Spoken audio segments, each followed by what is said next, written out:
ಮಹಾಬಲೇಶ್ವರ ಬೈದ ಅಂದ್ ಮುಲ್ಪ ಮೇನ್ ಫೇವ್ರೆಟ್ ಎಂಗ್ಲೆದಾದ ಬನ್ನಿ ಸ್ಟ್ರಾಬೆರಿ ಬುಕ್ಕ ಉಳ್ಳು ನಮಗ್ಲಿ ತೋಜಾವಳ ಗೈಸ್ ಎಂಗ್ ತೋಜವ ಸ್ಟ್ರಾಬೆರಿ ತೋಜವ ಬೊಕ ಎಂಕಲ್ ಮಸ್ತ್ ಪ್ಲೇಸ್ ತೋಜವ ಟೆಂಪಲ್ ತೋಜವ ಪೂರಲ ತೋಜವ ಎಂಕಲ್ಲ ತೂಪ ಎಂಕ್ಲೆಗ್ಲ ಫಸ್ಟ್ ಎಕ್ಸ್ಪೀರಿಯನ್ಸ್ ಅದೇ ಯಸ್ ನಾನು ಫಸ್ಟ್ ಟೈಮ್ ಎಕ್ಸೈಟ್ ಆದುಲ್ಲಾರ ಯಮಸ್ಲ ಯಸ್ ನಮ್ಮಂಚನ ಪೋಯತೆ ನಮ್ಮ ಫಸ್ಟ್ ಅಕ್ಲಿಗೆ ಇಂತ ಜಾಗ ಕಿನಿ ಕಿನಿ ಕ್ಯಾರೆಟ್ ಕ್ಯೂಟ್ ಸ್ಟ್ರಾಬೆರೀಸ್ ಮಸ್ತ್ ಇಡಿ ಐ ನೀಡಿ ನಮಕ್ಲಿಗೆ ವಿಡಿಯೋ ಇಡಿ ಮಂತದ ನಮ್ಮ ಪಾಡೋಣ ತೋಜವ ಓಕೆ ಬೈ ಗೈಸ್ ಅಲ್ಲ ಬಲೆ ಗೈಸ್ ಬಲೆ ಬಲೆ ನಮಸ್ಕಾರ ದಣಿ, ಹೇಗಿದ್ದೀರಾ ಎಲ್ಲರೂ? ನಾನಿವತ್ತು ನಿಮಗೆ ತೋರಿಸ್ತಿರುವಂತಹ ಪ್ಲೇಸು ಮಹಾರಾಷ್ಟ್ರದಲ್ಲಿರುವಂತಹ ಮಹಾಬಲೇಶ್ವರ. ಅಂದರೆ ನಮ್ಮ ಭಾರತದ ಮಿನಿ ಕಾಶ್ಮೀರ ಅಂತ ಹೇಳಿದ್ರೆ ಅದು ಮಹಾಬಲೇಶ್ವರ. ಈಗ ವಿಷಯ ಏನು ಗೊತ್ತಾ, ನೀವು ಸಬ್ಸ್ಕ್ರೈಬ್ ಮಾಡಿಲ್ಲ ಅಂದರೆ ಒಂದು ಸಬ್ಸ್ಕ್ರೈಬ್ ಮಾಡಿ ವಿಡಿಯೋ ಆಯಿತಾ, ಅಲ್ಲಿ ಪಕ್ಕದಲ್ಲೇ ಇದೆ ಸಬ್ಸ್ಕ್ರೈಬ್ ಅಂತ ಬರೆದಿದ್ದಾರೆ, ಅದನ್ನೊಂದು ಪ್ರೆಸ್ ಮಾಡಿದ್ರೆ ನನ್ನ ಯೂಟ್ಯೂಬ್ ಗ್ರೋತ್ ಆಗೋದಕ್ಕೆ ಭಾರಿ ಹೆಲ್ಪ್ ಆಗುತ್ತೆ. ಅದಕ್ಕೆ ನಿಮ್ಮದೊಂದು ಸಣ್ಣ ಸಹಾಯ ದಯವಿಟ್ಟು ಮಾಡ್ತೀರಾ ಅಂತ ಅಂದ್ಕೊಂಡು. ಎಸ್, ಮಹಾಬಲೇಶ್ವರ ಯಾಕೆ ತುಂಬ ಫೇಮಸ್ ಗೊತ್ತಾ, ಅಲ್ಲಿರುವಂತಹ ನೇಚರ್ ರಿಚ್ನೆಸ್, ಅಲ್ಲಿರುವಂಥ ಹಿಸ್ಟ್ರಿ ಹಾಗೂ ಶಿವನ ದೇವಾಲಯ ಬಹಳಷ್ಟು ಫೇಮಸ್ಸು.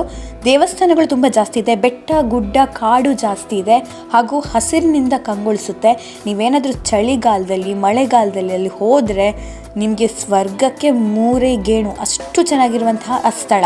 ಜೊತೆಗೆ ದೇವಸ್ಥಾನಗಳು ಪ್ರತಿಯೊಂದು ಕೂಡ ವಿಭಿನ್ನ. ನೋಡಿ, ಇದು ಸಂಪೂರ್ಣವಾಗಿ ಕಲ್ಲಲ್ಲಿ ಕಟ್ಟಿರುವಂಥ ದೇವಸ್ಥಾನ. ನಮ್ಮೂರ ಕಡೆ ಹೇಗೆ ನಾವು ಗರ್ಭಗುಡಿಯ ಒಳಗಡೆ ಹೋಗೋ ಹಾಗಿಲ್ಲ, ಗರ್ಭಗುಡಿಯ ಒಳಗೆ ಹೋಗಿ ದೇವರನ್ನ ಮುಟ್ಟೋ ಹಾಗಿಲ್ಲ, ಎಷ್ಟು ದೂರದಲ್ಲಿ ನಿಂತಿರ್ತೀವಲ್ಲ, ನಮ್ಮ ಭಕ್ತಿ ಆ ರೀತಿಯಲ್ಲಿ ನಾವು ವ್ಯಕ್ತಪಡಿಸ್ತೀವಿ. ಬಟ್ ಇಲ್ಲಿ ನಾವು ದೇವರನ್ನ ಮುಟ್ಟಬಹುದು, ಶಿವದೇವರನ್ನ, ಶಿವಲಿಂಗವನ್ನು ಮುಟ್ಬಹುದು, ಗಣಪತಿ ದೇವರನ್ನ ಮುಟ್ಬಹುದು, ದೇವಸ್ಥಾನದ ಗರ್ಭಗುಡಿಯ ಒಳಗಡೆ ಹೋಗಿ ದೇವರಿಗೆ ಹೂವನ್ನು ಹಾಕ್ಬೋದು. ಎಷ್ಟು ವಿಶೇಷ ಅನಿಸುತ್ತಲ್ಲ, ತುಂಬ ಖುಷಿ ಅನಿಸುತ್ತೆ. ಜೊತೆಗೆ ಆ ವಿಶೇಷ ದೇವಸ್ಥಾನಗಳಲ್ಲಿ ವಿವಿಧ ಬಗೆಯ ಈ ರೀತಿಯ ವಸ್ತುಗಳು ಕೂಡ ಸಿಗುತ್ತೆ.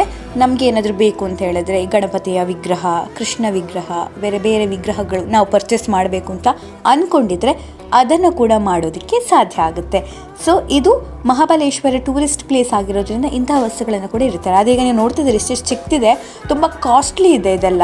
ಚಿಕ್ಕ ಒಂದು ಮೂರ್ತಿ ತಗೊಂಡೋದ್ರೂ 3,000-4,000 ಅದಕ್ಕೆ ಕೇಳ್ತಾರೆ ಅನಿಸುತ್ತೆ.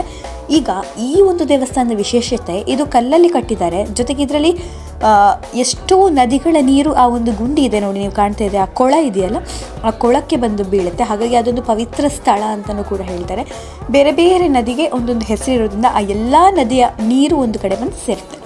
ಜೊತೆಗೆ ನಾನು ಆಗಲೇ ಹೇಳಿದೆ ಬೆಟ್ಟ ಗುಡ್ಡಗಳಿಂದ ತುಂಬಿದೆ ಅಂತ. ವಾವ್, ಎಂಥ ನೇಚರ್ ಅಲ್ವಾ.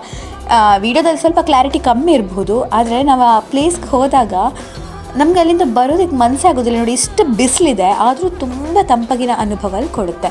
ಆ್ಯಂಡ್ ನಾನು ಚಿಂಟು ಸೆಲ್ಫಿ ತೆಗೆಯೋದಂತೂ ಮಾಮೂಲಿ, ಅದು ತೆಗಿಲೇಬೇಕು. ಸೆಲ್ಫಿ ವಿಡಿಯೋ ಮಾಡಿಕೊಂಡು ನೇಚರನ್ನು ಎಕ್ಸ್ಪ್ಲೋರ್ ಮಾಡುವಂತಹ ಸಾಧನೆ.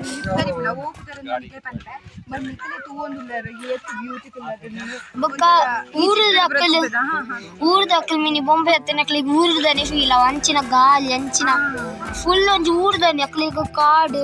ಅಲ್ಪ 4 ತನಕ ಬಂದನ್ಪಿರ ಅವು ಮೊನ್ನ ಡೀಪ್ ಫಾರೆಸ್ಟ್ ದೌಡ ಹೋಗ್ಪುನಿ. ಅಲ್ಪ 4 ತನಕ ಬಂದನ್ಪಿನಿ ಬೊಕ್ಕ ಎಲಿಮಲ್ಸ್ ಬರ್ತೀನಿ ಅಲ್ಲೇ ಗಾಯ್ಸ್. ಮಸ್ತ್ ಶೋಕ್ ಮುಲ್ಪಡ್ದಿದ್ದು ಬರೋಡು ಬೊಕ್ಕ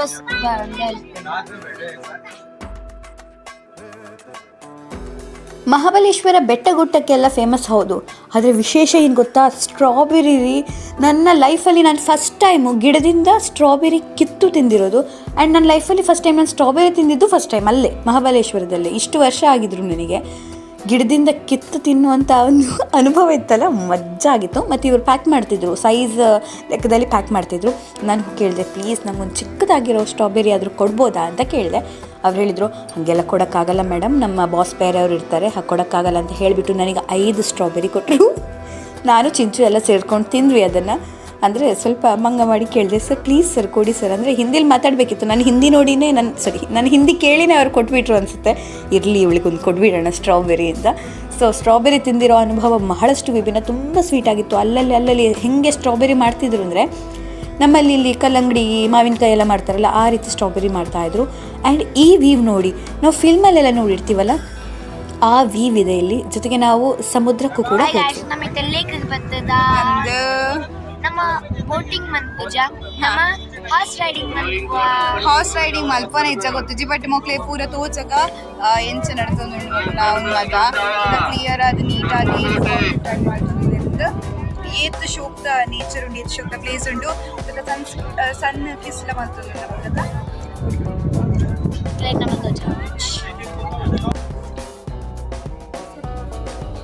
ಜೊತೆಗೆ ಕುದುರೆ ಸವಾರಿ ಮಾಡಬೇಕು ಅಂತ ಹೇಳಿದ್ರೆ ಅದಕ್ಕೂ ಕೂಡ ಅವಕಾಶ ಇದೆ. ನಾವು ಕುದುರೆ ಸವಾರಿ ಮಾಡಿದ್ವಿ, ನಾನು ಮತ್ತು ಚಿಂಚು.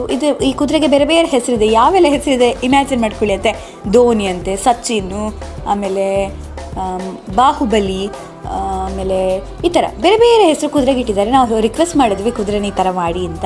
ಪಾಪ ಅವ್ರು ನಮಗೋಸ್ಕರ ರಿಕ್ವೆಸ್ಟ್ ಮಾಡಿರೋದಕ್ಕೆ ಒಂದು ಸಲ ಮಾಡಿಸಿದ್ವಿ. ಯಾಕಂದರೆ ಕುದುರೆಗೂ ಸುಸ್ತಾಗಿರುತ್ತಲ್ಲ, ಆ ಥರ ಮಾಡೋದಕ್ಕೆ ಇಷ್ಟಪಡೋದಿಲ್ಲ ಅಂತೆ. ಬಟ್ ಇವ್ರು ಟ್ರೈನ್ ಮಾಡಿರ್ತಾರಲ್ಲ ಆ ರೀತಿ ಕುದುರೆ ಕೂಡ ಮಾಡುತ್ತೆ.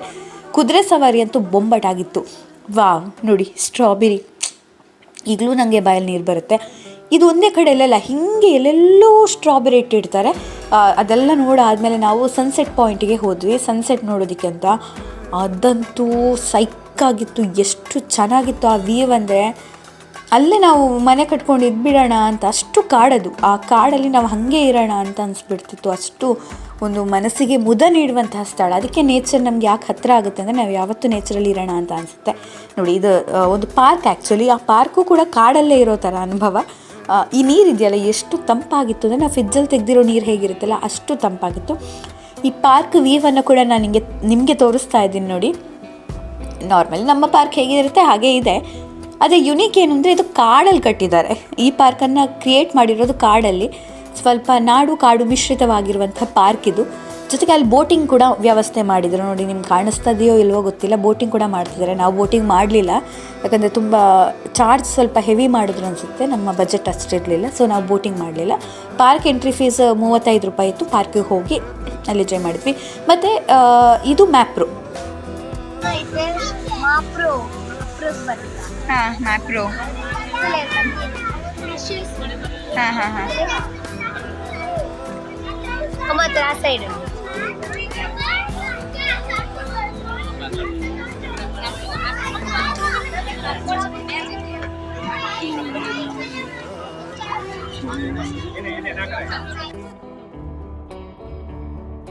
ಮ್ಯಾಪ್ರದಲ್ಲಿ ಗಮ್ಮತ್ತೇನು ಗೊತ್ತಾ, ನೀವು ಟೆನ್ಷನ್ ಮಾಡೋ ಅವಶ್ಯಕತೆನೇ ಇಲ್ಲ.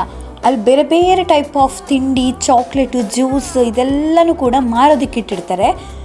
ಆಮೇಲೆ ಟೇಸ್ಟಿಗೂ ಕೂಡ ಇಟ್ಟಿರ್ತಾರೆ. ನಾವೆಷ್ಟು ಟೇಸ್ಟ್ ಮಾಡಿದ್ದೀವಿ ಅಂದರೆ ತುಂಬ ಚೆನ್ನಾಗಿತ್ತು. ಬಿಸ್ಕೆಟ್ ಎಲ್ಲ, ಚಾಕ್ಲೇಟ್ಸು, ಜ್ಯೂಸ್ ಇದೆಲ್ಲ ನಾವು ಕುಡ್ದದ್ದು ತಿಂದಿದ್ದು ಎಷ್ಟು ತಿಂದಿದ್ವಿ ಅಂದರೆ ಸೂಪರ್. ಅಲ್ಲಿ ಪರ್ಚೇಸ್ ಮಾಡೋದಕ್ಕಿಂತ ತಿಂದಿದ್ದೇ ಜಾಸ್ತಿ. ಆ ಥರ ಎಕ್ಸ್ಪೀರಿಯನ್ಸ್. ಮತ್ತು ನೀವೀಗ ಅಂದ್ಕೊಳ್ತಿರ್ಬೋದು ಇಷ್ಟೆಲ್ಲ ಪ್ಲೇಸ್ಗೆ ಹೇಗೆ ಹೋಗೋದಪ್ಪ ಅಂತ. ನೀವೇನು ಟೆನ್ಷನ್ ಮಾಡಬೇಕು ಅಂತಿಲ್ಲ. ಮಹಾಬಲೇಶ್ವರಕ್ಕೆ ಹೋದಾಗ ಅಲ್ಲೇ ಕ್ಯಾಬ್ ಅವರು ನಿಮ್ಮನ್ನು ದೇವ್ರೆ ಬಿಡೋದೆಲ್ಲ. ಮೇಡಮ್ ಆಜಾವ್, ಸರ್ ಆಜಾವ್, ಮೇಡಮ್ ಆಜಾವ್ ಅಂತ ಹೇಳಿಬಿಟ್ಟು ಇಷ್ಟು ಅಂತ ಪ್ಯಾಕೇಜ್ ಫಿಕ್ಸ್ ಮಾಡ್ತಾರೆ. 2 ದಿನ ನಿಮ್ಗೆ ಎಲ್ಲಿ ಬೇಕೋ ಅಲ್ಲಿ ಸುತ್ತಾಡಿಸ್ತಾರೆ.